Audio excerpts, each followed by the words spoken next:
It says, so that God created human beings in his own image. Then he repeats himself. In the image of God, he created them, male and female, he created them. Let me read that again. So God created human beings in his own image. In the image of God, he created them. First word in the story of God, and honestly, the first word in your story is the word of.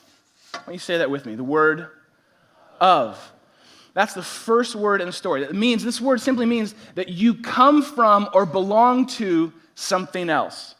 In the case of our story, someone else. That your source is not just random. You're not just another random link in the chain of human existence. You have a source. You have a place, an identity that you are of, that you come from. And as we see in Genesis 1:27, humanity, Adam and Eve, are created of God, in the image of God. They're created from him, for him. They're created from the perfect community of the Trinity, for community and relationship with each other and ultimately with God.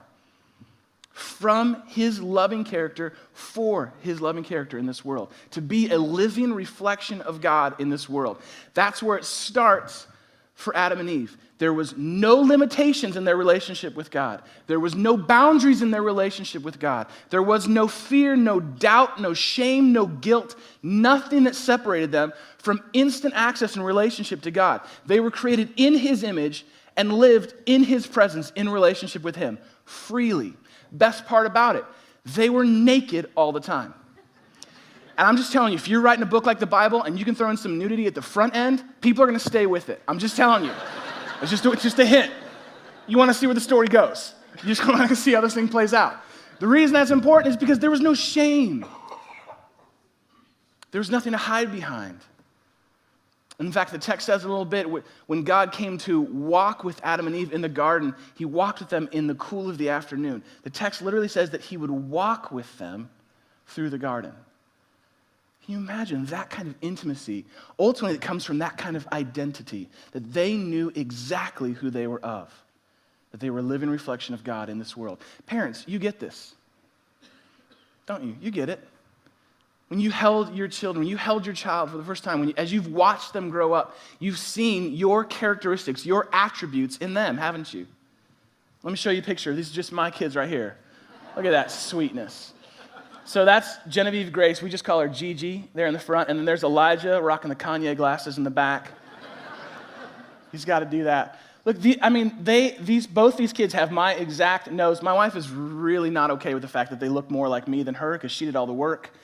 But what's amazing, I see not only the physical attributes, my wife and I see that in them. We see my wife's eyes in Gigi and my eyes in Elijah. We can see that, right? Parents, you get that. Even like those of you who are sons and daughters, you've heard that. You've heard someone say to you before, oh, you have your mother's eyes, or you have your father's temper. Just me? Just me? Okay. You've seen that, right? We get that. That's not hard to get. It's no different when it comes to the story of God and Adam and Eve, and ultimately when it comes to your story. You are of something much bigger than your parents. You have an identity that is bigger than even who you've become. It's who you were created by God to be. And that's a living reflection of him in this world. Now listen, it's bigger and truer than any of the messages you've heard about yourself throughout your life. It is deeper and more profoundly revealing of who you are than what you see when you look in the mirror, than what you see when you look over the last 20 years of your life. There is a source to your identity, the truest place, and it is God. Whether you know him or have a relationship with him or not, it's still true for you. So there's something noble, even something more divine about who we are than we may even realize, than you may even realize. That's where the story starts. But if you know the story, it doesn't stay in of. In fact, this word only occupies 2 chapters of the Bible. Genesis 1 and 2. And then what happens? Satan comes along in the story and tempts Adam and Eve to go against the one rule God had given them. He said, don't eat from the tree of the knowledge of good and evil. Do not eat from this one tree. Everything else, just go on. Have like an all-you-can-eat buffet. Don't eat from this tree. And what happens? Satan comes along and says, why would God do that? He's holding out on you. Because what he began to do is say, look, of isn't enough. Satan said, you don't need to just be of God. You can be like God. And so they bit into the lie that their identity in God was not enough. And what came with that was sin. And what came with that sin instantly was separation. This is the next move in the story of God. Genesis 1 and 2. This is the rest of the Old Testament. The entire Old Testament, I believe, can be summed up in one word: and. Because now we go from us being of God to now it being God and us. There is a separation now that is brought. A separation between who we are, who we were created by God to be, and our own identity. That is now broken within Adam and Eve. They lost that sense of. There's a now separation between each other. Now Adam and Eve are at odds with each other. We see that instantly with their sons, Cain and Abel. Instantly now there's a separation between each other. And ultimately now there's a separation between us and God. And that is the entire Old Testament. Is God is present but distant. That's the entire story. That's a year of seminary for free right there in one word. You got it. Let me show you an example. Exodus 33.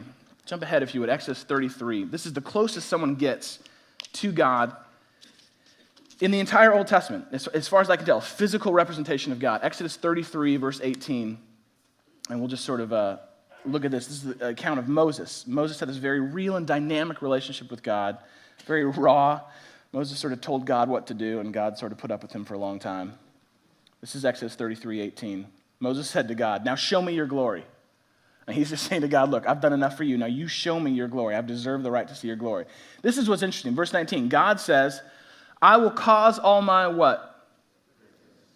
Isn't that an interesting choice of words? He could have said power, might, glory.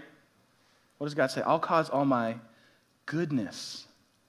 My goodness is so overwhelming. I'll allow that to pass in front of you, and I'll proclaim my name. I'm the Lord in your presence.